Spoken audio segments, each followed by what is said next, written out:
We begin the conversation in Nigeria, where the President, Muhammad Buhari, on Monday swore in Olukayode Ariwoola as the acting Chief Justice of Nigeria, CJN. The swearing of Mr. Ariwoola as the new CJN followed the resignation of his predecessor, Tanko Muhammad, on health grounds. This follows accusations from Nigeria Supreme Court judges against the now former CJN of poor conditions of service and welfare of its members. And not just the Supreme Court judges, the president of the Nigerian Bar Association also stated that public confidence in the judiciary has been at an all-time low in recent times. He then goes on to state the task ahead for the new acting CJN, Olukayode Ariwoola, and the need for urgent reforms of the Nigerian judiciary. Joining us this morning is a legal practitioner and public affairs analyst, Liborous Oshoma. Good morning, and thank you very much for joining us. Yeah, good morning. Now let's start with the statement from the NBA. We saw the letter signed by Olumide when he talked about the affairs of the judiciary and how, it had been run under Tanko Muhammad. Do you agree with him? Completely. Absolutely. Even the way Tanko Muhammad, even the emergence of Tanko Muhammad as a CJN also was questionable. We all know the same scenario, the same circumstances played out in Rivers State. And the NJC penalized Justice Ogbomwan for accepting the position of acting CJN, despite the position of the NJC. So he was punished for that. So the same scenario played out at the center, and the same people that punished Justice Ogbomwan, turned around, and the Justice Tanko Muhammad accepted that position. So if the NJC were an independent body, I think that from that point, Justice Tanko Muhammad would have probably be sanctioned immediately. But it took us this long for us to see the ineptitude. Right from the one people had complained, and also remember that was at the height of the politicking for the 2019 election. And then the Imo State gubernatorial election came. A lot of people blamed the CJN also for what eventually happened. And now the climax is for the first time in the history of this country, the complaint of the colleagues of the CJN at the Supreme Court. Though before now you had heard them, snippets of complaints from judges, even at the lower court, Court of Appeal, and the State High Court, of the welfare of judges being neglected. In some states, it is even appalling, but this is the first time we are seeing, almost the entire justices at the Supreme Court, complaining about their welfare and then passing a vote of no confidence, on the CJN, especially given the fact that the judiciary is a very, very conservative profession. You're asked to see evil, hear evil, but say no evil.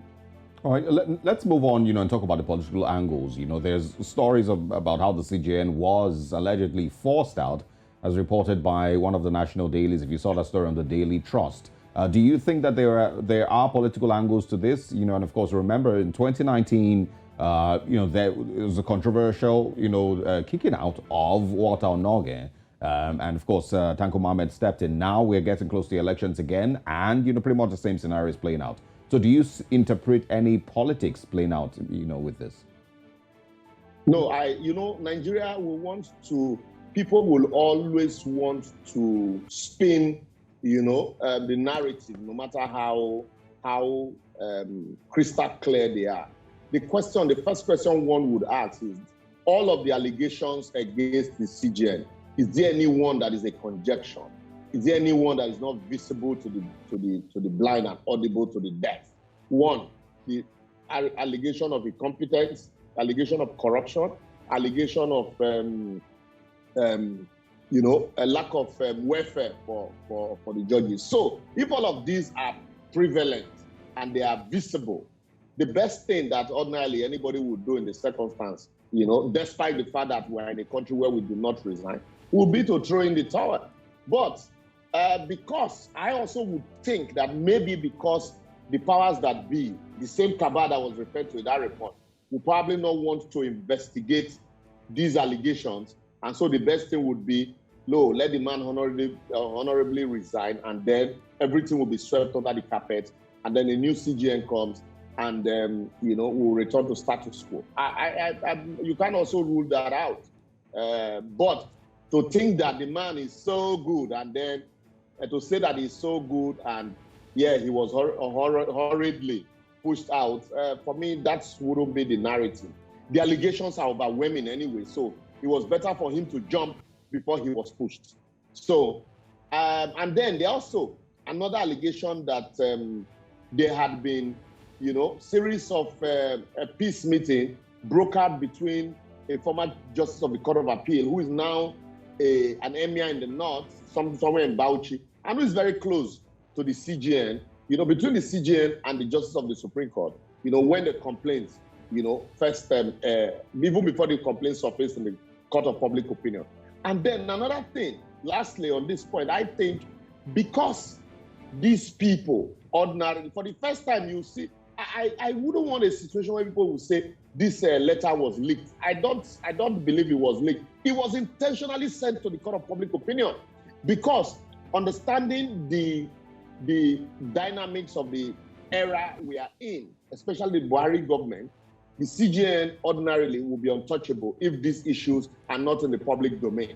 So being issues in the public domain, corruption and lack of welfare, and like I said, for the first time, your colleagues passing a vote of no confidence on you, they know that the NJC is headed by the CJN. 85% of the members of the NJC are nominated by the CJN. So if you now ask the NJC to look into a matter against the CJN, it will be work done zero. So the best thing would be to ask the courts, the new courts, which is the Court of Public Opinion, to look into the matter. And in looking into the matter, the powers that be had no option but to cave in, do the honorable thing, if we are to follow that narrative, and the CJN quietly resign. To tell you truly that nothing will come out of this matter, once he resigned, I would have expected, because Justice Ejembi, in his validating speeches, sometimes in June or in May, referred to the fact that the welfare of the judicial staff had become, so appalling that there will be need for the ICPC to look into the books. If truly we're talking about, pushing the CJN out if truly this action was intended to clean the urgent table, one would have expected that truly, the books will be looked into, because these are grave allegations: corruption, maladministration, and ineffectiveness. But I can tell you that the books will not be looked into. Okay, now it will just be hush-hush. Just the same way the case of Onoge died a natural death the moment the man was ousted. All right, now you've talked about the fact that the books will not be looked into because they have these several allegations. But we also know that President Muhammad Buhari has gone ahead to confer the GCON honor on the former CJN and stated that Tanko Muhammad did a great job as CJN and put an end to the ex-party order mess we are in. What are your thoughts on this, first of all? And are there other positives that you can point out during his time as CJN? I can't point to any positive, but I just told you before now that the powers that be, the government of the day, is very impressed. They are very happy with the work that he has done for them. He's worked so hard for them. And so with the controversy in the Court of Public Opinion, they are so overwhelming that they are not the kind of controversy you can sweep under the carpet. So the best thing would be, how do we give our man a soft landing? Some people are already saying that the fact that he resigned means he's an honorable man. That if we were some people, they will stay put because they know that the government will not do anything. A man who is accused of corruption by his colleagues, a man who is accused of ineffectiveness by his colleagues, the best thing you could do is to give him the highest honor in the land. That means you're saying you've done exceedingly well. That's what the government is saying. How do you now expect such a government to look into the allegations of corruption levied against such a man? They're already asking you, who is the petitioner? That the letter you saw was just mere memo written by colleagues to the head of court. So that's why I tell you, this is Nigeria. The best thing that would have happened would be use health reasons. Anyway, it's been in the news that the man had not been too strong though. So use health reasons, just tender your resignation. This matter will die down. A new CJN will come. These issues of welfare that had been raised, he will promptly address them. address the issue of, light in the court premises. It is so bad that at the highest court of the land, it's unheard of, that at the highest court of the land, we are talking about light, something as minute as electricity, something as relevant in today's world as internet, that judges do not have access to internet. One would even wonder if they will have access to computers, laptops. It is that bad. And what the country, the best thing the president could do is to confer on such a person the highest title in the land. And that is a pointer to the fact that, the worst of us are truly and indeed ruling the best of us. Maybe, the Tanko, they give shishi. I'm not sure. But let's... yeah, truly. That can be another angle, that Tanko they give shishi. And so that is why the judges are complaining. That's why there's no internet and there's no electricity. Not even internet. That light in the court. Their their trainings, the trainings that they were supposed to go for, despite the fact that it's in the budget, the trainings they didn't attend and monies were not paid, their houses and allowances were not paid because Tanko they give shish. So that might also be another. Liborous Oshoma, I want you to now speak finally on Olukayode Ariwoola, who's now the acting CJN. May or may not be confirmed, but what would you describe as the task ahead for him? Yeah, there is no way, except they want to further destroy the judiciary. The man still has about 7 years in service. There is no way, except they unnugget him. There is no way they cannot confirm him. The task ahead is enormous. It's huge.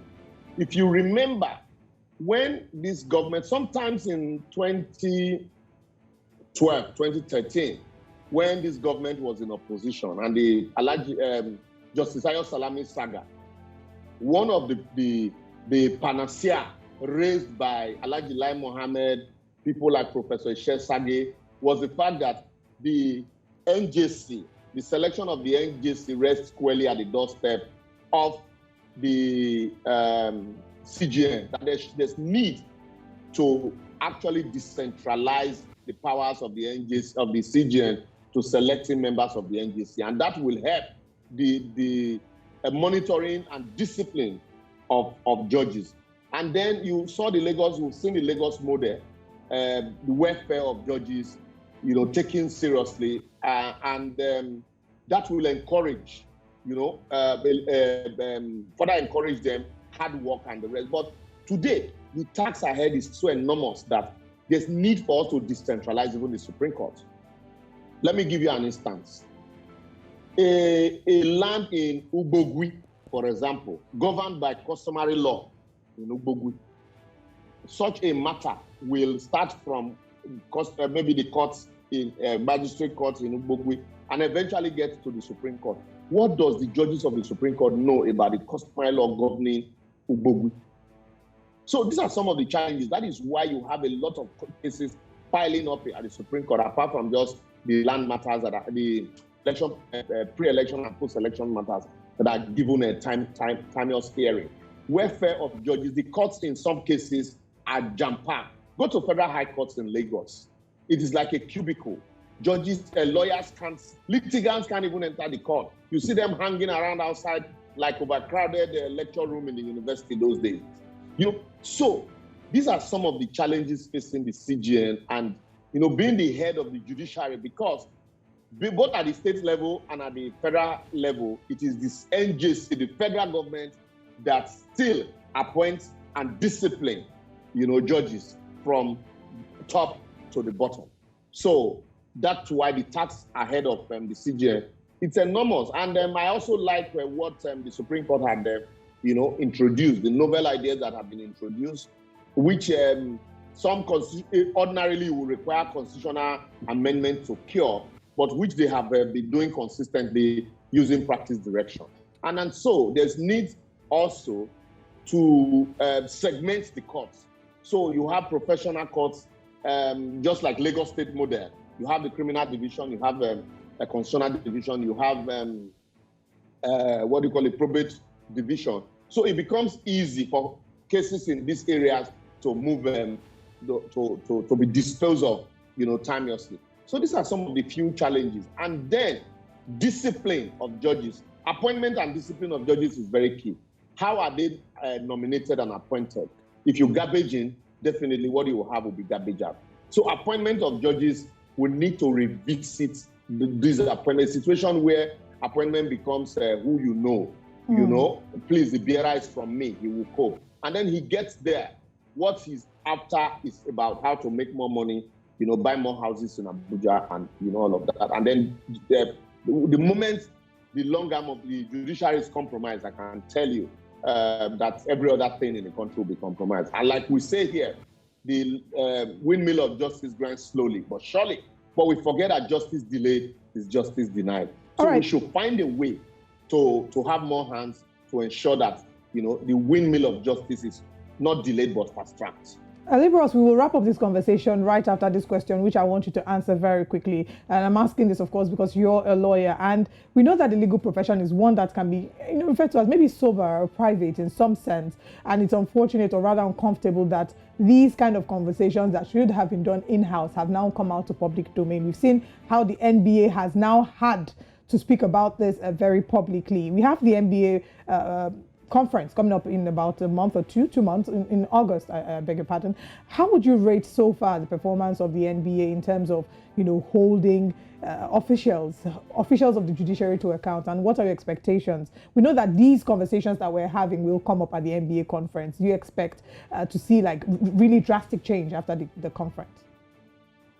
Yeah, the NBA president can't do it all. He's been able to carry everybody along. He's young, dynamic guy. He's done his best, but you still have a whole lot. You need more senior lawyers to buy into these calling judges to account.